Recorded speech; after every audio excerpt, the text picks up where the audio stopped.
Pourquoi est-ce que les étudiants en école de commerce n'en foutent pas une? Si le passage de la classe préparatoire à l'école de commerce est si choquant, c'est notamment en raison de l'indigence intellectuelle du contenu des enseignements. Sauf que la misère intellectuelle que l'on retrouve dans les écoles de commerce est très loin d'être la conséquence fortuite d'un manque de moyens. Elle est voulue et institutionnalisée. L'école de commerce est en réalité un espace de déscolarisation. Pour le sociologue Yves-Marie Abraham, les étudiants d'HEC ne pourront devenir des bons managers que lorsqu'ils auront cessé d'être de bons étudiants. C'est une conversion du souci scolaire au souci managérial. On demande à l'élève de passer d'un habitus, d'une manière d'être scolaire, à une manière d'être bien plus adaptée au monde de l'entreprise, du management. Les compétences demandées par la suite par les entreprises ne seront pas les mêmes que celles qui étaient exigées dans le système scolaire. Le savoir valorisé par le monde académique, par les classes préparatoires, ça va être le savoir gratuit, le savoir pour la spéculation intellectuelle. Et c'est pour cette raison qu'on va valoriser les humanités. C'est du savoir désintéressé, entre guillemets. Or, le monde professionnel, le monde de l'entreprise exige des savoirs beaucoup plus pratiques, beaucoup plus opérationnels, beaucoup plus rentables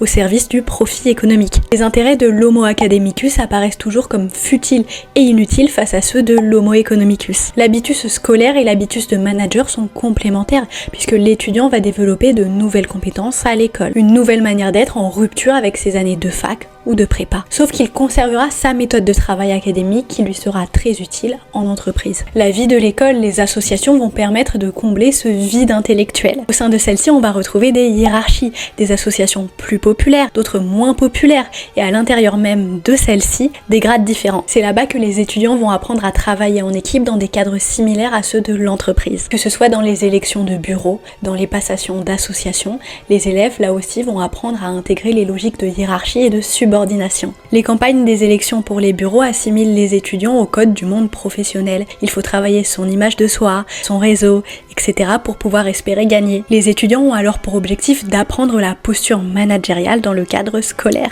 Les comportements vont alors avoir tendance à s'uniformiser. Il faut être fêtard, mais pas trop. Il faut briser les règles de la sacro-sainte morale tout en restant conforme. Le désengagement du champ scolaire n'est pas hasardeux, il est institutionnalisé, il est voulu. L'objectif est de préparer les étudiants à l'entrée dans le monde du travail, où on attend flexibilité et adaptabilité.